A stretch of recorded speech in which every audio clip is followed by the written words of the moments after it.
Hey, welcome back YouTube. This is going to be a quick video on a few katanas that I have.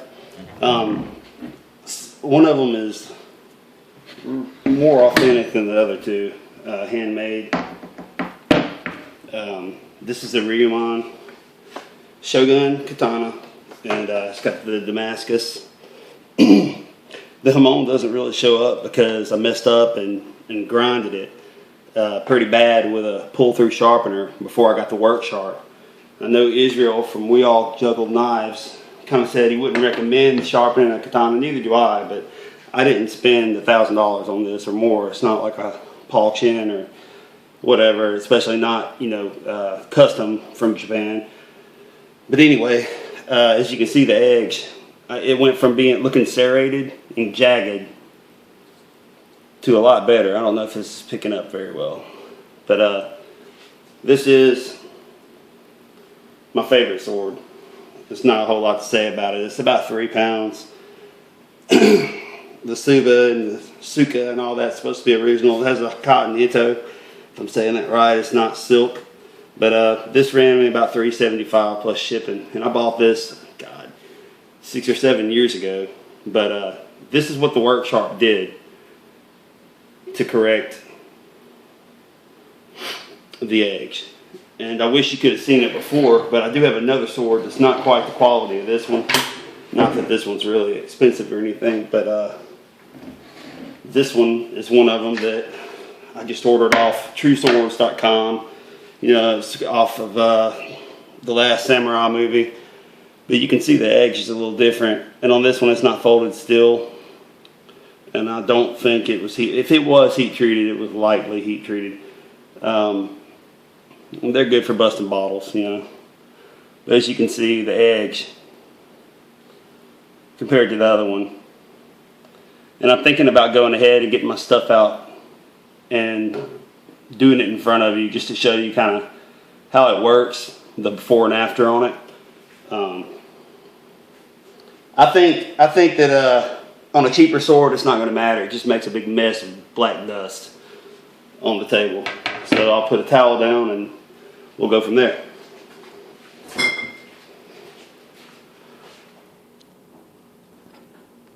All right, got everything set up. Step over, just got an old bleached towel.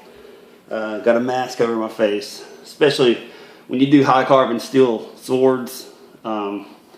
Now these are cheap ones. This is a cheap one from TrueSwords.com, and so it's not, I don't even know what kind of carbon it is. It's just called high carbon, but it makes a mess. And it goes up your nose. Avoid all that inhalation. Let me get this set real quick. Let's see. I started with just the regular knife belt. It's turning brown now. But you can take a terry cloth or something and run it. Hit the trigger on this. Whoops. Okay. See, I'm keeping it real, folks. Basically, you can clean these a little bit. I mean, actually, I'm sure you could actually wash them and get a lot of the metal off, the metal residue. Come on. I have it deep enough in there. Let's see. Alright, so I'm just going to do the 20 degrees because I don't have the kin ending for the 15, but I don't think I'd want the 15 on the sword anyway. It's this easy. I mean, let's see. Let me take this edge.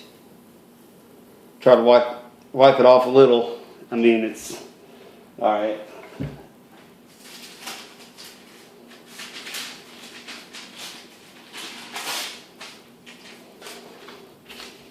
So the paper test. I mean, you see, it's pretty crude, and it's just from that handheld AccuSharp piece of crap. I didn't know any better when I did this 3 years ago, and never had a way to sharpen machetes or swords before. So you just stick it down like so. Don't put pressure. The sword has plenty enough weight behind it to keep you from having to put pressure. And on the way down, just let the tip drop. Don't raise the handle. Same thing on knives. You're going to round the tip. It'll tell you that, but I'm just going to repeat it in this video. especially for your sword. Just try to keep it pretty steady. I actually don't press it against the sides on the sword because it's so wide. Any big knife like that, I just kind of got it through. It doesn't have to be perfect. So there's 3.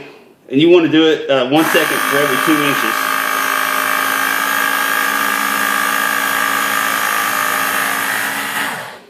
Alright, we'll do one more on this side. And it may be time to change belts. I've done a lot of knives, mainly machetes with this.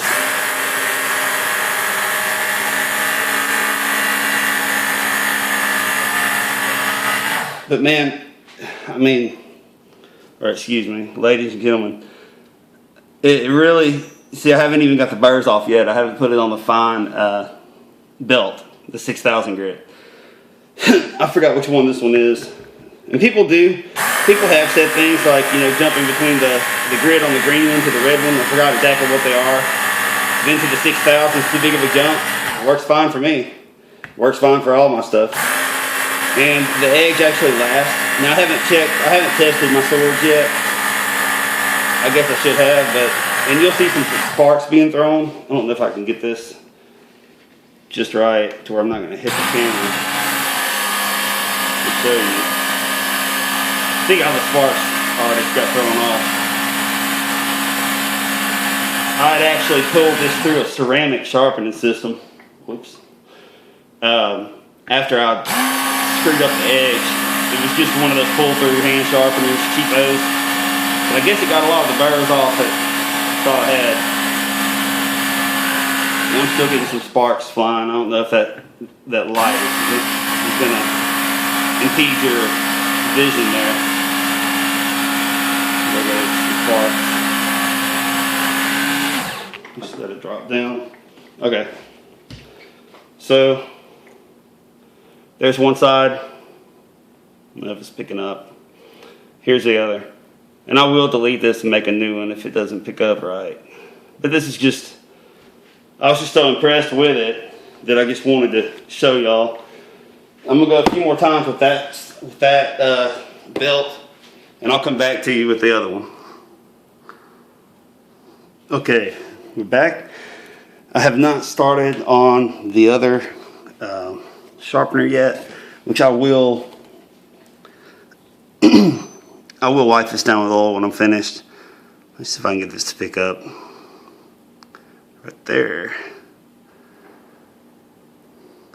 Maybe flip it back over. I don't know if this is any better. And of course it has an acid etched come on. Now that looks jagged right there, but I haven't run it through. It's just burrs. I haven't run it through the other one. I just put the other belt on. You can see in the background it's the, well, it's gray now, but it's supposed to be violet, kind of purplish color. Anyway, all the way to the tip remains functional and intact. And you can see a little bit of on my pinky and my thumb, some of the grind that came off. All right, so we'll slip that over and we'll buff it. I'm just going to show it a couple of times. Move the workshop box.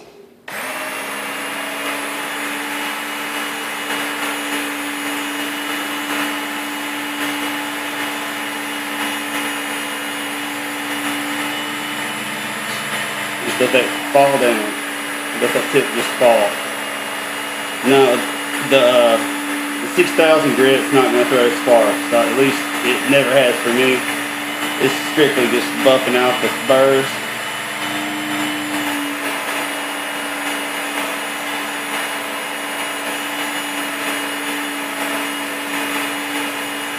But I'm sure just after a couple of passes on this, it's pretty much usable edge without this.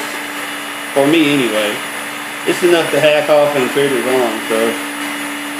But I have guns for that. Hopefully it would never come to that. As any normal person I think would say. Anyway, nah, you can't really pick it up right now, but I mean, it really works well. Let's see.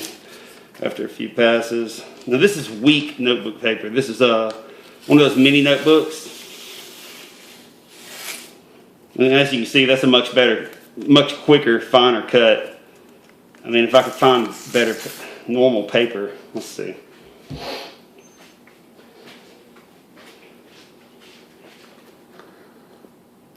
Alright, this is just normal HP multi-purpose paper. 8x5x11, not that it really matters.